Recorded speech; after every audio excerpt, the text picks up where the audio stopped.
Well, I definitely am not white. Nothing about being white describes who I am. So what's the word for it? You know, I mean, the closest thing that I can come to is if you're black or white, I'm black. I'm more black than I am white. You all remember Rachel Dolezal, right? That was from 2015, and she made headlines 10 years ago after being exposed as a white woman who presented herself as a black woman. Well, she has now made headlines again. She's been fired from her teaching job due to her participation in OnlyFans. She has an OnlyFans account, and there is some risque material on there. Dolezal, who legally changed her name to Nkechi, I think, Nkechi Diallo back in 2016, was a prominent civil rights leader and professor who actually served as the head of the Spokane, Washington NAACP. She later resigned after her actual race was revealed by her family. Now, from this point on, I'm gonna call her Diallo since that's her new last name. Diallo also faced legal trouble back in 2018, facing felony theft charges for welfare fraud. Now, the case was eventually settled, but after the controversy, Diallo lost her role teaching African studies at Eastern Washington University and launched an account on OnlyFans in 2021 after struggling to find work. She has made 600 posts in the years since and shared hundreds of paywalled adult videos and photos.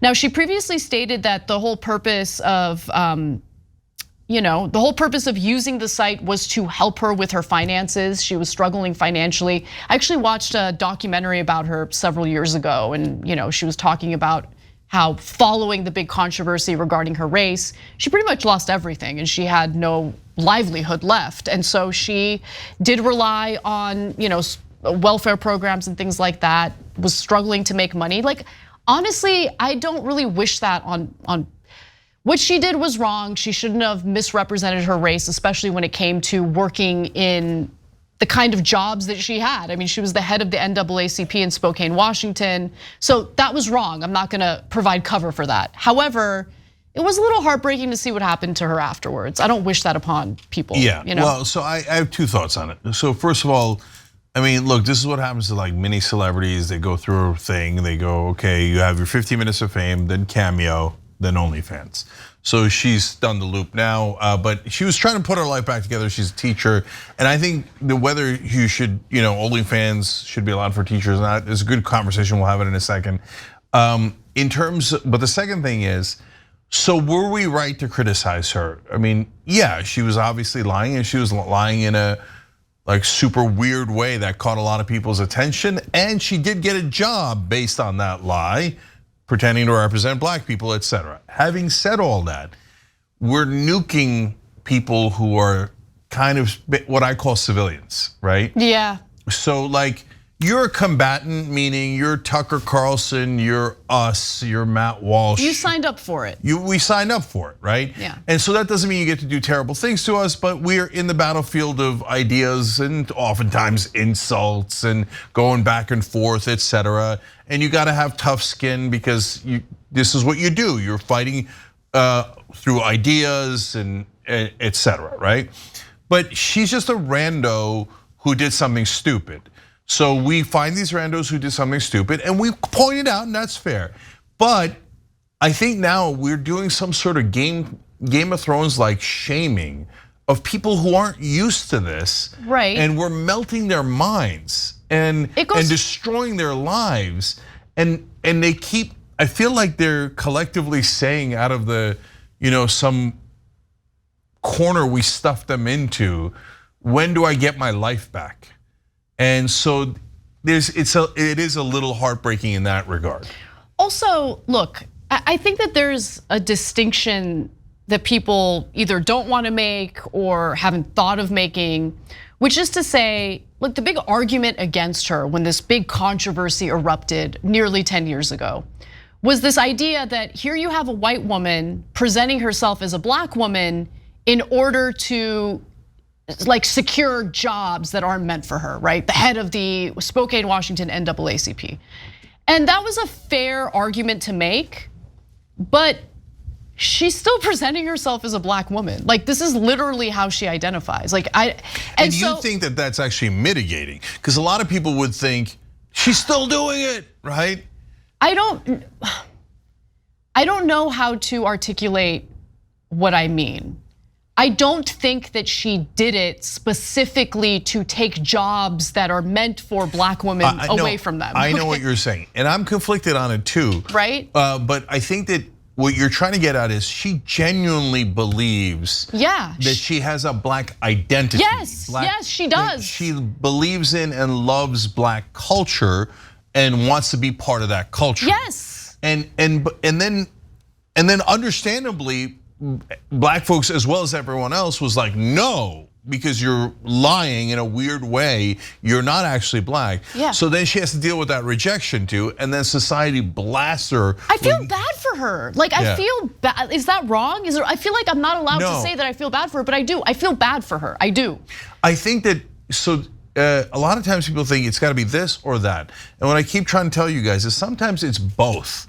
What she did is wrong, and at the same time, she's a civilian that we launched a shame nuke on top of, right? To the point where she lost her livelihood entirely. Lost everything. And resorted to, honestly, sex work to some extent. Like, yeah, she's showing foot pics on OnlyFans. And other risque stuff going on there. Yeah, but so like, are we proud? Like, are we supposed to be proud of that? I'm not proud of that. That's not good. That's not a good thing. Pushing someone to a point of desperation where they're doing certain things that they typically would not do just so they can make ends meet, that's not something we should be proud of. Yeah, I hear you. So what I'm saying is it's a tough balancing act because you've got to point out the things that aren't right?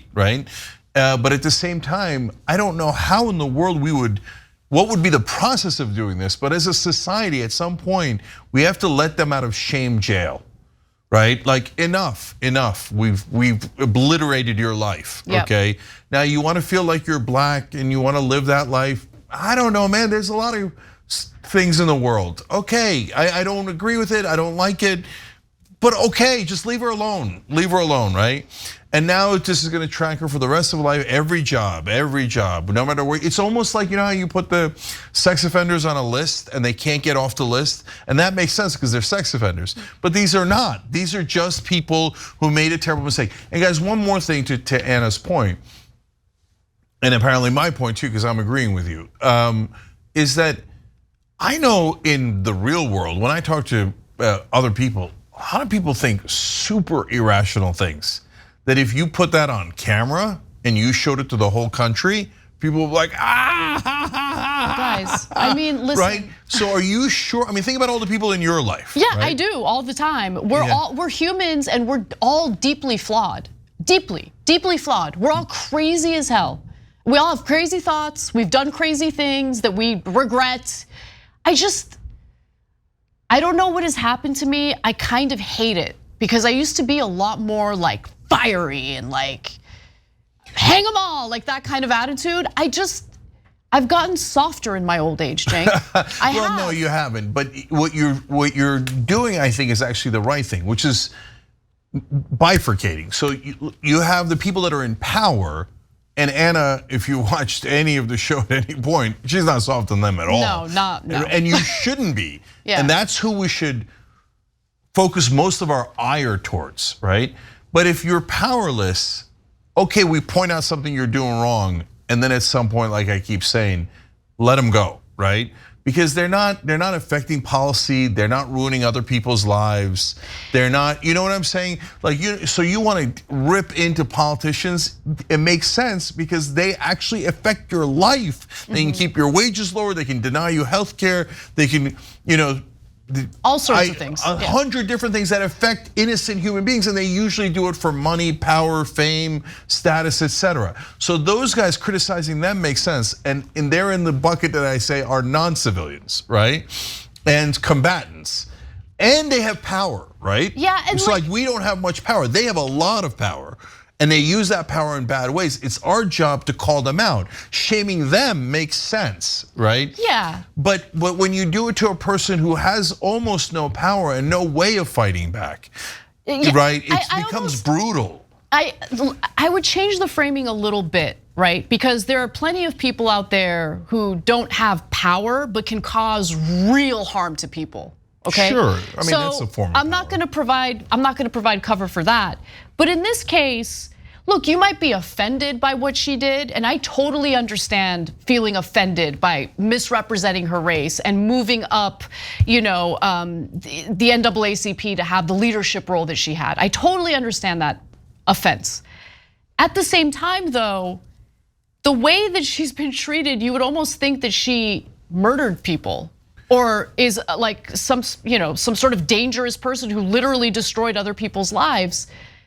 I just think, let's be proportionate or proportional in the way we respond to things. And I don't know, I just feel like people, and I was part of this, and I'm sure I'm gonna make mistakes and be part of it again when I shouldn't be in the future, and I'm gonna try not to, but I don't know, there's like this, we're out for blood, let's destroy them kind of mentality. And I think that feeling comes from a place of powerlessness as well. Like, I think that being able to dogpile and destroy someone allows you to exert a type of power that you're not able to exert against those who actually are powerful and make decisions that impact your life negatively. Yeah. Right? Yeah.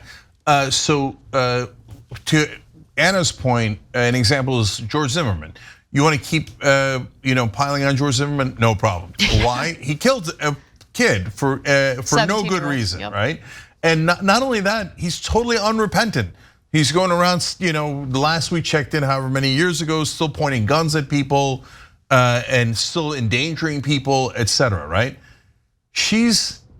Dolezal, who goes again by a different name now, is a little kooky, right? Is massively strange, but lives are not at stake. And so, all right, last thing is, I don't know what to do with the teachers that are on OnlyFans. Like, I don't care at all, but I can see how other parents might care. And I can definitely see how parents might care, but if you don't want teachers to supplement their low pay with OnlyFans, how about you pay them enough to live? Well, that I definitely. You get what I'm saying? Like, yeah. That's a huge problem.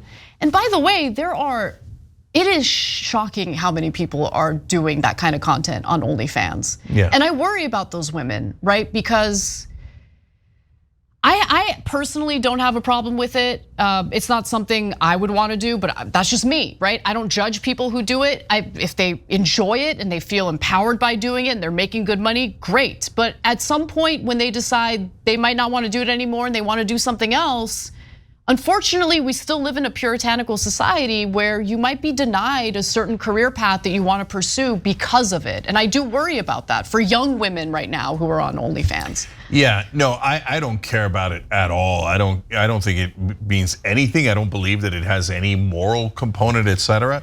And I'll tell you why I don't care as a parent. Not only because I don't think that it's immoral or anything like that, but I know, having kids, that until they reach puberty, they largely have no idea about that stuff, and they're not looking it up, okay? And once they reach puberty, there is no force on earth that will stop the boys from looking it up. And right. The girls, let's keep it real. Everyone's gonna be curious, oh my God, my teacher does this, I wanna see it. But so what? Like, what, does that melt their brain? Right? Like, if I found out when I was 15 years old that my hot English teacher was on OnlyFans, like, your brain was already melted, Cenk. Okay, that's totally true. So. Yes, I would have loved it, to be honest. Okay, but does that mean I would have stopped reading books?